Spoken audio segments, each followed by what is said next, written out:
আসসালামু আলাইকুম ওয়া রাহমাতুল্লাহি ওয়া বারাকাতুহু নাহমাদুহু ওয়া নুসাল্লি আলা রাসূলিহিল কারীম আম্মা বা'দ। প্রিয় দর্শক শ্রোতা, আপনারা যারাই দেখছেন সবাইকে জানাচ্ছি আন্তরিক শুভেচ্ছা ও মোবারকবাদ। আপনারা দেখছেন মাহে রমজান উপলক্ষে চ্যানেল এস এর বিশেষ আয়োজন বরকতময় রমজান। উক্ত অনুষ্ঠানে আমরা ইসলামের গুরুত্বপূর্ণ বিষয় নিয়ে আলোচনা করে থাকি। আজকেও কিছু গুরুত্বপূর্ণ বিষয় নিয়ে আলোচনা হবে ইনশাআল্লাহ। চলুন যারা এই আলোচনায় অংশগ্রহণ করেছেন তাদের সাথে পরিচিত হয়ে নেই। আমার ডান পাশে আছেন বিশিষ্ট ইসলামী চিন্তাবিদ, তরুণ আলোচক মাওলানা মুফতি বুরহানুদ্দিন জালালী। আসসালামু আলাইকুম ওয়া রাহমাতুল্লাহি ওয়া বারাকাতুহু। প্রতিবেশী এবং আত্মীয় স্বজন, এই আত্মীয় এবং প্রতিবেশীর সংজ্ঞা কিভাবে আমরা চিনব, বুঝব, এই বিষয়টি তুলে ধরার জন্য আমি অনুরোধ করছি মুফতি বুরহানুদ্দিন জালালী সাহেবকে। জি, আলহামদুলিল্লাহ, ধন্যবাদ আপনাকে। আসসালাতু ওয়াসসালামু আলা রাসূলিল্লাহ। আত্মীয় সংজ্ঞা এভাবে বলা হয়, হুমুল্লাযীনা লাহুম আলাকাতুন কাওয়িয়াতুন সাওয়াআন কানা নাসলিয়ান আও সেহরিয়া। আত্মীয় বলা হয় তাদেরকে যাদের সাথে বংশগত অথবা সম্পর্কগত কারণে গভীর সম্পর্ক রয়েছে, অর্থাৎ রক্তীয় সম্পর্ক অথবা বৈবাহিক সম্পর্কে যাদের সাথে খুব কাছাকাছি অবস্থান হয় তাদেরকে আত্মীয় বলা হয়। সেই ক্ষেত্রে যারা কাছে থাকেন, একবারে সবচেয়ে নিকট আত্মীয় হলেন পিতামাতা, আমার জন্মদাতা হিসেবে ভাই বোন যারা আছেন। এরপরে বৈবাহিক সূত্রে যারা থাকে, আমার স্ত্রী, হ্যাঁ উনি কাছে আসেন, শ্বশুর শাশুড়ি, ওরা সবাই আত্মীয়। প্রতিবেশীর সংজ্ঞায় যেটা আমরা জানতে পারি যে আমরা ফিকার কিতাবে অথবা আরবি কিতাবে যে একটি সংজ্ঞা পাই যে আলজার হুমুল্লাযীনা ইয়াসকুনু বিকারিবিন মুজাওয়াজিন লাহু, যে যারা আমার আশপাশে, আমি যে বসবাস করছি, আশপাশে যারা বসবাস করছে তারা সবাই আমার প্রতিবেশী, হোক সে মুসলমান, হোক খ্রিস্টান, ইহুদি, হিন্দু, নাসারা, যে কোনো ধর্মেরই হোক। মানে এটা আত্মীয় হতে পারে, অনাত্মীয় হতে পারে, সবাই আমার প্রতিবেশী। সুতরাং আত্মীয় এবং প্রতিবেশী সবার সাথেই আমাদের একটি সম্পর্ক সার্বজনীন হলো, তারা সবাই আমার প্রতিবেশী।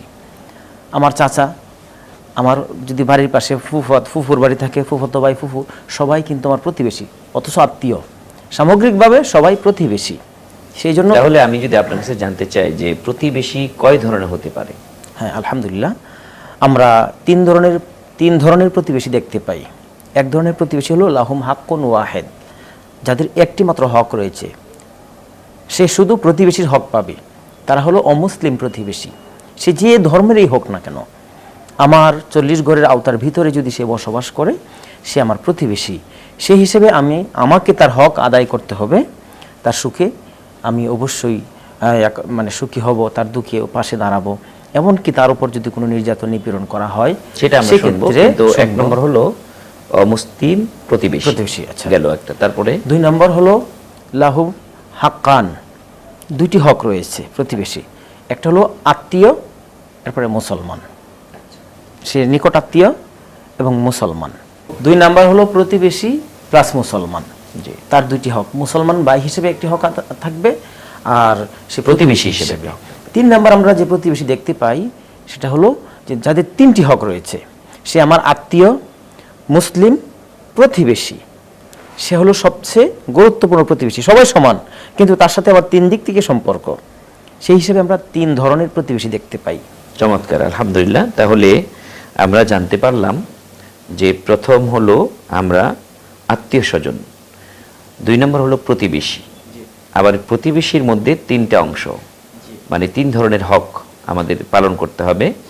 একটি হলো অমুসলিম হিসাবে, অমুসলিম প্রতিবেশী হিসাবে, একটা মুসলিম প্রতিবেশী হিসাবে, একটা হলো আত্মীয় প্রতিবেশী হিসাবে। আলহামদুলিল্লাহ। প্রিয় দর্শক শ্রোতা, এতক্ষণ আমাদের সাথে থাকার জন্য আন্তরিকভাবে মোবারকবাদ জানাচ্ছি।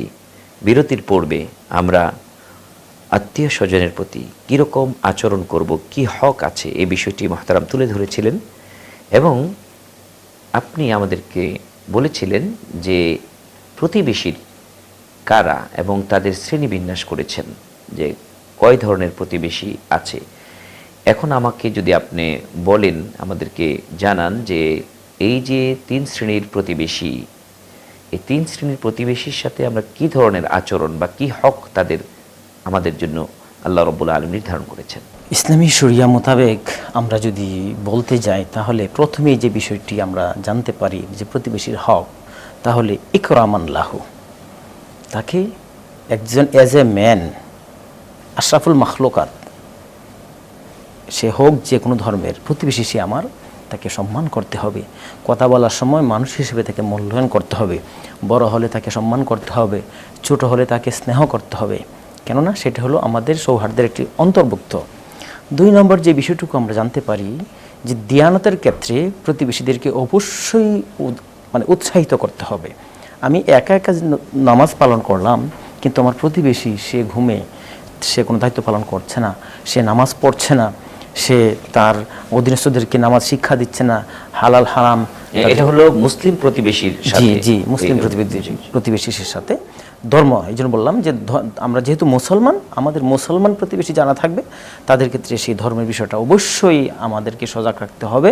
সেই ক্ষেত্রে আনুষ্ঠানিকতা এবং অংশদারিত্বমূলক, যে যেমন এই রমজান মাসে সিয়ামের ইফতার সাহারিতে অংশগ্রহণ করানো, জি, তারাবির নামাজ, এমনকি তাদেরকে দান খায়রাত, এমনকি এই জন্যই রমজান যেহেতু একজন মুসলমানকে আইডল ম্যান এবং উত্তম আচরণ এবং উত্তম মুসলমান হওয়ার জন্য প্র্যাকটিক্যাল প্রশিক্ষণ দিয়ে থাকে, সেই জন্য সর্বশেষে কিন্তু একটা সদকাতুল ফিতরের ব্যবস্থা রেখেছে। যাই হোক, আমরা ওইদিকে যাচ্ছি না। তাহলে এই বিষয়টি অত্যন্ত গুরুত্বপূর্ণ।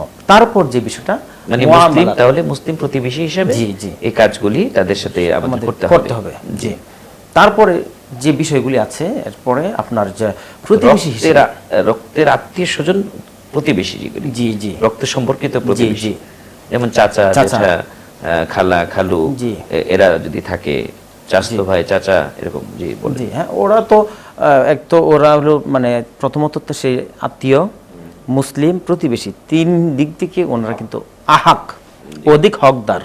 সেই হিসেবে প্রথম যিনি নিকটবর্তী, তারপরে নিকটবর্তী, তারপরে নিকট, সুম্মা আদনাহু, সেই তারতিবে কিন্তু আমাদেরকে যেতে হবে। তারপরে যে বিষয়টা মুআমালাত, মুআশারাত, আমি আচরণগত দিক থেকে তাদের সাথে এবং লেনদেনে, বাই এবং সরা, ক্রয় বিক্রয়ে অবশ্যই প্রতিবেশীকে আমি মূল্যায়ন করতে হবে। আমার বাড়ি এখানে, আমি জমি বিক্রি করব একটু বেশি দামের জন্য, এলাকার কারোকে না জেনে আমি 2 কিলোমিটার দূরে বিক্রি করলে কিন্তু প্রতিবেশীর হক আদায় হবে না। হাদিসে পাকের মাঝে আল্লাহ রাসূল সাল্লাল্লাহু আলাইহি ওয়াসাল্লাম বলেছেন যে আদ-দারু আহাক্কু বিসাকবিহি, যেটাকেই হেদায়ের পরিভাষায় সুফা বলা হয়। তো এই জন্য লেনদেন সব ক্ষেত্রে কিন্তু আমার প্রতিবেশীকে প্রাধান্য দিতে হবে।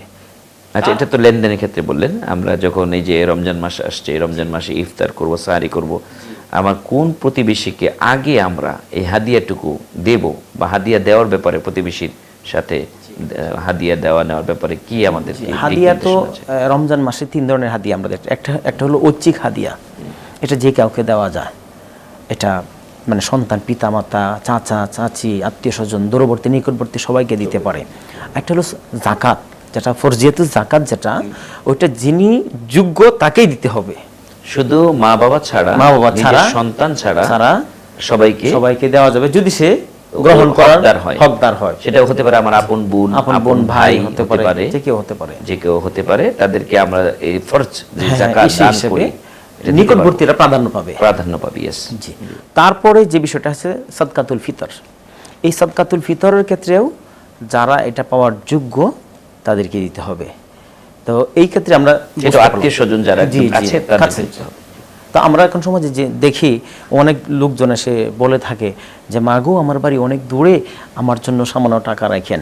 গ্রামে গঞ্জে আমরা অনেক সময় মুসল্লিরা বলে যে 15 দিন হয় টাকা রাখলাম, এখন নিতে আসে না।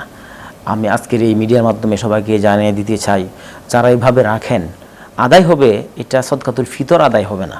অর্থাৎ চাঁদ ওঠার আগেই যা দেওয়া হয় সেটা হলো সদকাতুল ফিতর, ঈদের জামাতে যাওয়ার আগেই দিয়ে দিতে হবে। আর পরে যেটা দেওয়া হয় সেটা সাধারণ সদকা, এটা সদকাতুল ফিতর থাকে না। তারপরে যে হকটা আছে রদ্দুস সালাম, সালামের জবাব দিবে। এরপরে আল্লাহ রাসূল সাল্লাল্লাহু আলাইহি ওয়াসাল্লাম চমৎকার একটি হাদিসে বলেছেন, লিল মুমিনি, এটা হলো মুসলমানদের ক্ষেত্রে, এটা প্রতিবেশী অন্তর্ভুক্ত হয়ে যায়। সিত্তু খিসাল, 6টি হক রয়েছে। তোর মধ্যে একটা হলো ওয়ায়ুজিবহু ইজা দাআহু, হোক প্রতিবেশীর নিকট, আত্মীয় হোক, মুসলমান হোক, তাকে যদি আহ্বান করে, খাবার জন্যই হোক, যে কোনো কারণে হোক, তাকে সাড়া দিতে হবে। ওয়ুসাম্মিতুহু ইজা আতাসা, যদি সে হাঁচি দেয়, মুসলমান হলে তার জন্য দোয়া করতে হবে। তারপরে সে যদি অসুস্থ হয়, তার সেবা শুশ্রূষা করতে হবে। কোনো এক প্রতিবেশী মারা গেলে তার জানাজায় উপস্থিত হওয়া, এইটা কিন্তু সার্বজনীন, শুধু প্রতিবেশী না, মুসলমান যে মারা গেল তার জানাজায় উপস্থিত হতে হবে, সেটা আমার হক। তারপরে তার উপস্থিত অনুপস্থিত সদা সর্বদা আমাকে কল্যাণ কামনা করতে হবে। এটা কঠিন কাজ, কঠিন কাজ। আমরা দেখি সমাজ জীবনে যে আমরা প্রতিবেশীর সাথে সামনে যে ধরনের আচরণ করি, পিছনে গেলেই তার কেমন যেন উল্টে যায়। সামনে এত প্রশংসা করছি, আপা আপনি কিন্তু ভালো, ভাইয়া আপনি এত ভালো, হ্যাঁ আসবেন যাবেন খাবেন, চলে গেলেই কেন জানি মনে হয় যে আমি সব চরিত্র উল্টে ফেলেছি, এটা মরে না কেন, ধ্বংস হয় না কেন, হ্যাঁ এরকম বদদোয়া করি। এই তো চমৎকার একটি কথা বললেন যে আমার প্রকাশ্যে, পিছনে এবং সামনে সর্ব অবস্থায় প্রতিবেশীর মঙ্গল কামনা করতে হবে। প্রতিবেশীর হক অনেক বিশদ আলোচনা এবং আত্মীয় স্বজনের হক দুটোই খুব বিশদ আলোচনা, দুজনেই চমৎকার আলোচনা করেছেন। আরও অনেক তথ্য আমাদের জানার বাকি আছে, জানতে পারলে ভালো হতো, সময়ের স্বল্পতার কারণে দুজনকে আর সময় দিতে পারছি না। তো দুজনে আপনারা অনেক কষ্ট করে ব্যস্ততার মধ্যে আমাদের সময় দিয়েছেন, এই জন্য আন্তরিকভাবে আমাদের চ্যানেলের পক্ষ থেকে আপনাদেরকে ধন্যবাদ জানাচ্ছি। ধন্যবাদ জানাচ্ছি। আলহামদুলিল্লাহ। আর প্রিয় দর্শক শ্রোতা, আমরা দেখতে দেখতে শুনতে শুনতে একদম সময়ের শেষ বেলায়, প্রতিনিয়তই তো প্রতিদিন একই সময় একই চ্যানেলেই তো আপনাদের সাথে কথা হয় বিভিন্ন বিষয় নিয়ে। ইনশাআল্লাহ আগামীকালকেও বিভিন্ন বিষয় নিয়ে নতুন আলোচকদের মুখ থেকে আপনারা অনেক সুন্দর সুন্দর তথ্য জানতে পারবেন। এবং জানার দেখার অনুষ্ঠান আহ্বান রেখে বিদায় বেলা আমরা আল্লাহর কাছে মোনাজাত করতে করতে বিদায় নিব। আর সকলের জন্য দোয়া করব, আল্লাহ রাব্বুল আলামিন যেন সকলকে ভালো রাখেন এবং সকলের গুনাহ মাফ করে দেন, সকলের মধ্যে যেন সৌহার্দ্য, প্রেম, প্রীতি, ভালোবাসা আল্লাহ রাব্বুল আলামিন বাড়িয়ে দেন।